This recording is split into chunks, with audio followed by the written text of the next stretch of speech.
Hey, what's up, everybody? Welcome to your Monday edition of the Post Up with David Grubb right here on Boot Crew Media. Hope you had a great weekend. It's a little rainy today on this Monday, but we're still going to try to enjoy the week. We're going to start today's show with a little bit of Zion Williamson, not necessarily news, but more drama on a small scale.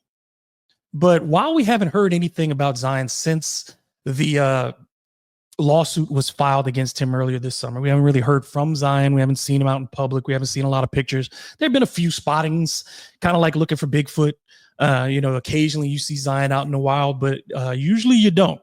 And so, Brian Windhorst, who the NBA insider, who certainly loves to break news and has been watching Zion Williamson closely for the last couple of years, has always been talking about what the Pelicans may or may not do with him. Very cryptically on his most recent podcast stated that the Pelicans still had some personal issues with Zion Williamson. He did not elaborate.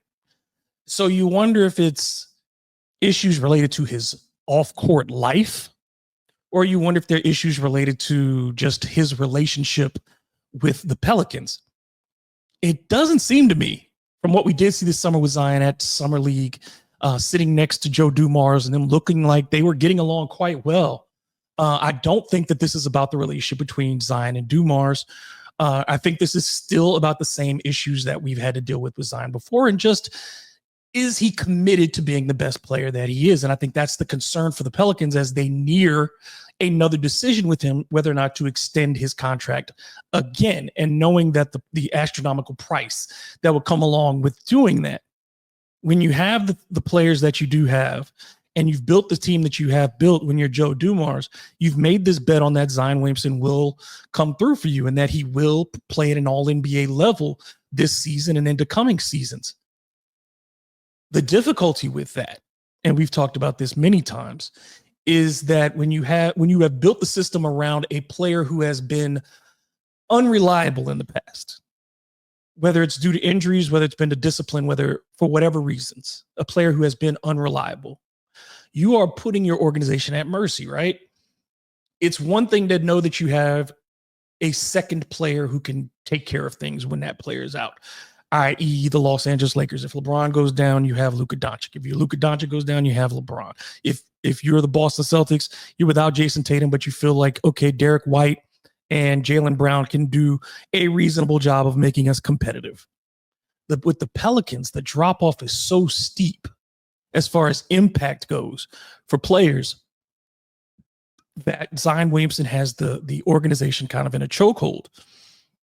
They missed their opportunity to ease that stress by not cutting him at the deadline. So now you are married to this for the next 2 years at least. So they have to be certain. But at the same time, if you weren't certain, if there are still these ambiguities and concerns about Zion Williamson, why did you not ease that burden prior to that July 15th deadline? You can't have it both ways. Either you're letting go of the past and you're moving forward, or you're holding on to it and waiting for the other shoe to drop. And you should always be prepared to make a quick move. But if you go into this, I think if you're the organization, fans are a bit different. I think they're allowed to look at this with a skeptical eye. But if you are talking about the person who should be the most important player in your organization, and you are not continuing to instill confidence in the organization with him, and you are not presenting a unified public front, you're allowing these things to go out. Certainly, you don't have to comment on every rumor. But the Pelicans struggle in communicating with the public. Social media is fine, but the overall communications with the public, the Pelicans have struggled with that over the years. Whether it was David Griffin, whether it was Dell Demps, there just always feels, and all organizations are secretive to a degree, but it always feels as if the Pelicans are, in a way, hiding something. That they are keeping the information, the basic information, not the stuff that's classified and top secret that you should not be sharing, but just the general understanding of where the franchise is, where players are, where the organization is heading, and instilling confidence in the fan base that things are going ahead smoothly. They will allow that vacuum to operate and allow fans and media to fill that space of not knowing things with a lot of speculation. And I think it's frustrating to Pelicans fans. I think it's frustrating to the media to some degree, that you don't get as many opportunities with this organization as you may with others. I don't know where that approach comes from, so I don't want to blame anybody for it. I don't know if blame is even the right word, but I would say when you have so much national chatter and whenever it comes up about the Pelicans, 99% of the time, and that's an over an exaggeration, I'm just using it for emphasis, the majority of the time, it is negative with regards to the Pelicans.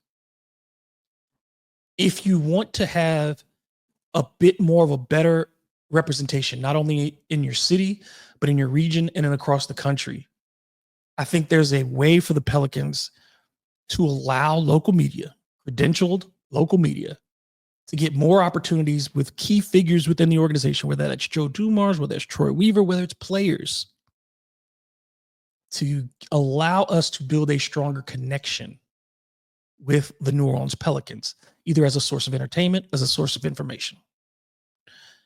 You hear more from the Saints on a regular basis, whether it's the players out in the community. And I'm not saying the Pelicans don't do community service. They do, absolutely. There are a number of players who give a lot of time to the community. But what I'm saying is, with the Pelicans, you just don't feel their presence. The fans are present. The logos are out there on jerseys and T-shirts and things like that. You see that. But the integration of the Pelicans into the overall community, I think, goes into all these concerns when you talk about how this team is represented. And I think there would be even more of a defense of the organization, of the situations that surround this team, if there was a tighter relationship. You know, there has not been an Archie Manning type figure for the New Orleans Pelicans. And I think Pelicans fans are hoping that's Herb Jones. They're hoping it's Trey Murphy. And even there's some outlying hope that it could be Zion Williamson. But I think the Pelicans do kind of need that. And I think that ultimately, if we can, muffle some of the noise that goes around alongside this team, it's going to come by strengthening the relationships between the organization, the media, and the city. All right. One of the other stories that came out over the weekend, Dejounte Murray has added 14 pounds to his frame. I don't want to say 14 pounds of muscle because I don't know for sure how, if it's all muscle or what. But he's, according to his social media, he has added 14 pounds to his frame. Is that a great thing? It could be. I don't know for certain that it is. We have seen occasions where players have bulked up and it took away some of their explosiveness. It took away some of their flexibility. It took away some of their athleticism, just their ability to move smoothly. I'm not saying that every player should not be working out and lifting weights and getting the strongest as they can be. They should be strong, but that doesn't necessarily mean you're gaining weight. You should need to put on pounds as far as muscle goes to take contact. And that's something Dejounte Murray, and we talked about this last week, I believe, on one of the shows, was just how Dejounte has struggled lately with finishing at the rim, taking fewer shots at the rim. Part of that is due to his physical frame. He's a very slight, tall player, 6'5", but about 180 pounds last season. Now he's up to 194, getting closer to that 200 level. Just for a point of reference, a guy like Michael Jordan at 6'6" played at around 215.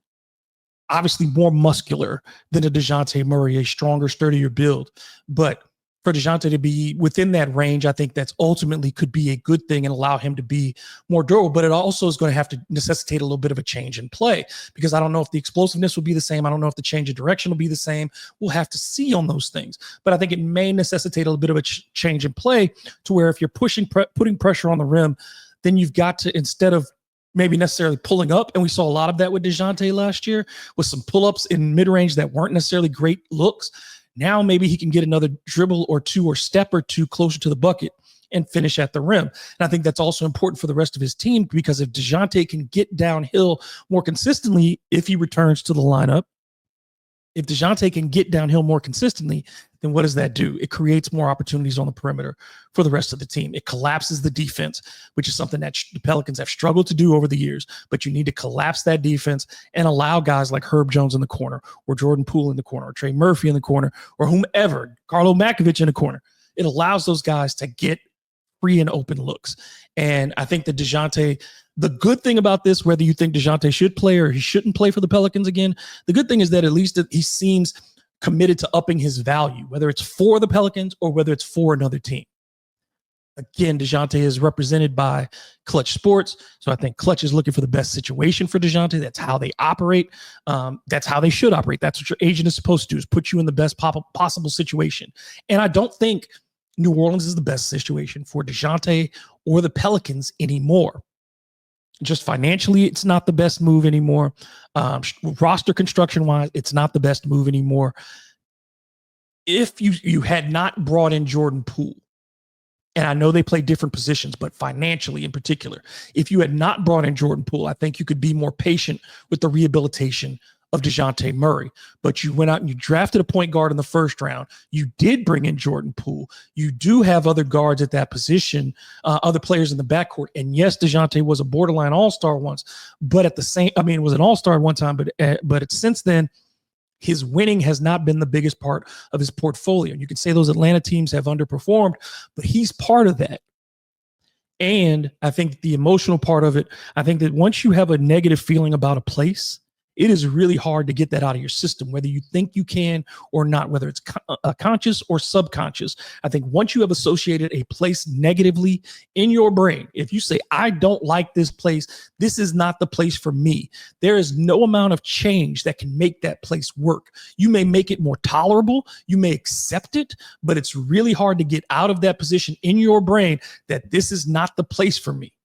And you can't have a player when you're trying to get to a championship that's biding his time to find out if the situation is going to get better or if he's going to get moved, because he will not be pulling in the same direction, even if he wants to. If you're playing tug of war and one guy's only pulling at 60% and everybody else is pulling at 100, you're not going to win. Even if they're trying, but they just can't get it going. Dejounte, that's going to be what we look for whenever he gets to camp, whenever he gets back on the court. We're going to be looking at things to see, what does his attitude look like? Is he really trying to be part of this team again, or is he just wanting to play basketball again? And those are two very different things. All right, let's move on. And I want to look at the starting lineups in the Western Conference. I don't want to deal with the East, but I wanted to deal with the Western Conference and see where the Pelicans may rank among the starting lineups. And I think obviously if you're taking the top starting lineups in the Western Conference, you're starting with Oklahoma City. And this is just starters, but you're starting with Oklahoma City. Minnesota has to be right there. I think Minnesota's one flaw is that the point guard position, where Mike Conley is beyond his prime, and them trying to find someone to really hold that position down. But I think Minnesota, again, when you talk about an all-NBA performer in Anthony Edwards, you talk about a guy who's a former all-NBA performer in Julius Randle, and another all-NBA defensive player of the year type in Rudy Gobert, those things will put you right there in second. You know, with the Thunder, you've had two all-NBA players in Jalen Williams and in Shai Gilgeous-Alexander. Chet Holmgren is another guy who's going to be a candidate for defensive player at some point in his career.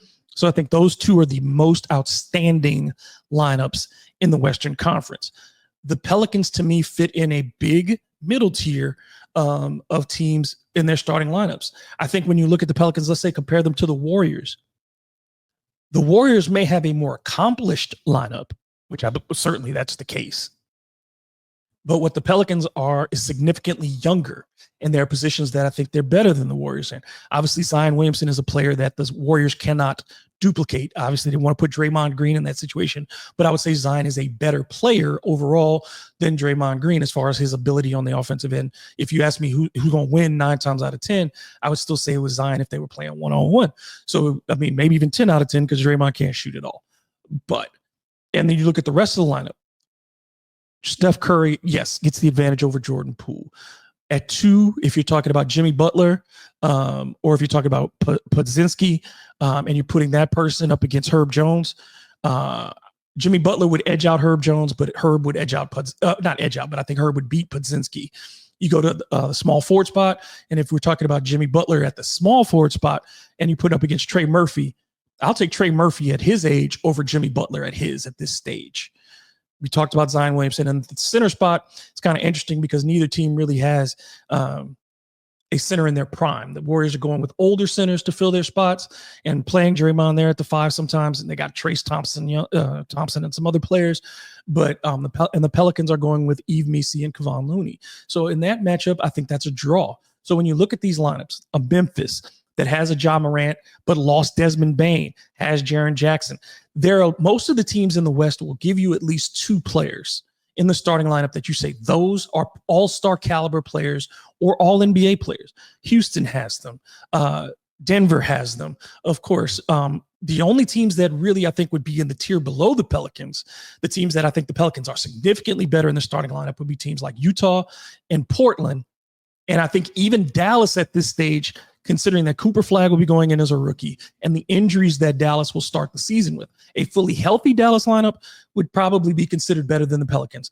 But the Dallas lineup that they roll out at the beginning of the year, I think the Pelicans are better than them. So I think if you're looking at the Pelicans starting lineup, you have to put them firmly in, I would say, in the top 10 to 12 of the Western Conference. I think because you are looking at 3 potential 20-point scorers on your starting lineup. You have the potential, if Yves Missi is coming back to be the starter, you have Yves who could certainly average a double-double for the Pelicans this season. And then you're throwing in Herb Jones, an all-NBA defender. So I think when you look at those 5 elements for the Pelicans, and even if it's Kevon Looney, you have a guy who started for 3 NBA championship teams, and a lot of nights he can be, unless you're playing one of the elite offensive centers in the NBA, he can do his job on a night-to-night basis and won't get embarrassed. So when you look at those things, I think the Pelicans definitely have a top tier, just a cut below between the 2 very best teams in the Western Conference in Oklahoma City and Minnesota. But I think the Pelicans have a very strong offensive starting lineup. The biggest issues for the Pelicans are going to be on the bench. But on a night-to-night basis, if they can keep that lineup healthy, I think this is a better starting lineup than they had in 2024 when they won 49 games. 23-24. When they went, I think that starting lineup was good, but I think it didn't necessarily complement each other skill-wise. I think this group complements each other a bit better skill-wise than that 2023-24 team. The big difference between that team is that I think you were more secure, certainly, with Jonas Valanciunas at the center spot than you are with either one of the 2 players that the Pelicans have now, though defensively, they can do the job, hopefully. But I think the Pelicans have to feel confident about their starting lineup. This is also why the Dejounte Murray contract becomes so important, because even adding Dejounte as a starter, I don't think elevates the Pelicans lineup necessarily into the top 5 or 6 in the West. I think it's going to be more important for the Pelicans to secure depth going forward. You've got to be a deep team. And that's why you see in Oklahoma City get so deep in the playoffs. That's why Indiana made it to the finals, because as injuries came throughout the regular season and throughout the playoffs, they had players who were capable of stepping up and fulfilling major minutes in place of those starters. And so that's where the Pelicans need to get. But I think that they have constructed, and that's been typically the case over the last few years, is that they've generally constructed a decent or quality starting 5. The issue has been the skill fit and then the holes that you have on the bench. And I think that overcoming that bench is still the biggest issue for the New Orleans Pelicans. Most nights, they will have to compensate for their bench rather than look to it to at least hold things even. Because that's the minimum you expect for your bench is don't make things worse when you go in. Whoever your reserves are, just don't make things worse. If they're going good, keep them good. If they're going bad, don't let them get worse. Hold it down. That's the minimum. And I don't think that this bench is going to be the one who can do that. Finally today, is there one more move for the Pelicans? They still have an open roster spot. There are still players available on the free agent market. Why haven't, and I'm only asking this rhetorically, I'm not judging, why haven't the Pelicans filled that spot? There are a number of reasons why they haven't filled that final spot. Number one, they're trying to see what shakes out as far as the rest of free agency and any cuts that may happen across the league, while they're still prominent players still looking for either contract extensions or new contracts completely. And so while that's happening, there are going to be players sitting on rosters. We're also seeing a big switching and moving of guys at the bottom of rosters, two-way players, young players who just haven't lived up to their potential and teams have let them go and whatnot. So you're seeing a lot of movement of those lower tier players because that middle class is pretty much gone. They're either in Europe now or they've been signed or they're going to be on the street because their contracts are just too expensive. The Pelicans' current needs are still 3-point shooting, particularly, I think, from the forward position or the forward and the wing at the 2 or the point, not the forward position, the 2 or the point, because you don't have behind Jordan Poole, who will play combo, but you don't have a lot of great 3-point shooting at the point guard spot. Jeremiah Fears not a great 3-point shooter. Jose Alvarado not a great 3-point shooter. So where are you going to get that shooting off the bench at the point guard spot? You're hoping that Jordan Hawkins can do it. You're hoping that Sadiq Bey can do it. But I think you'd love to have one more shooter. I don't even care if they have any other skills. If they can just run between the 3-point arcs on both sides and make shots, that would, if you could find a Kyle Korver-esque, maybe not as good as Kyle Korver, that guy's not out there, but a Kyle Korver-esque shooting specialist, I think fans would like to see that. The other part is certainly getting more length and athleticism. And there are still some players out there that I think the Pelicans could contact to try to get some of that in the front court, to get some more reinforcements in the front court, but I don't know if they will. So I think we could be waiting till the end of the summer into almost to the start of training camp before we see the Pelicans fill that spot, because they want to see how things shake out around the league. And I think that's probably the most responsible thing to do today. All right, that's going to do it for today's show. Before we go, I just want to acknowledge that, for all the folks at Boot Crew Media, the entire team, and for the folks who have reached out to me, whether it be on social media or whatever, thank you for the birthday wishes. Today is my birthday. I am 50 years old. And I've been watching and loving the game of basketball for about 45 of those years. I have seen a lot in the game of basketball. I am thankful for what it has given to me, both as a very mediocre basketball player in high school, working with the Wake Forest women's basketball team when I was in college, coaching at summer camps, for high school players, coaching young kids at YMCAs, covering college and high school basketball, and seeing some of the great players that Louisiana has produced over the past several years, and then being credentialed with the Pelicans for almost a decade now. I love the game of basketball, and I hope that comes through with every episode, is that I love the game of basketball, and I want you to love the game of basketball too. Not just the Pelicans, not just the NBA. I hope you love basketball, and I love interacting with fans who love basketball. I will continue to try to do my best, and I hope that y'all continue to tune in. I appreciate you, and I'll be back tomorrow with another episode of The Post Up right here on Boot Crew Media. Don't forget to check me out on social media at DM Grub. You can find me on Instagram. You can find me on Facebook, Twitter, Blue Sky, and TikTok. Until the next time, I'm David Grubb. You're you. Have a great day.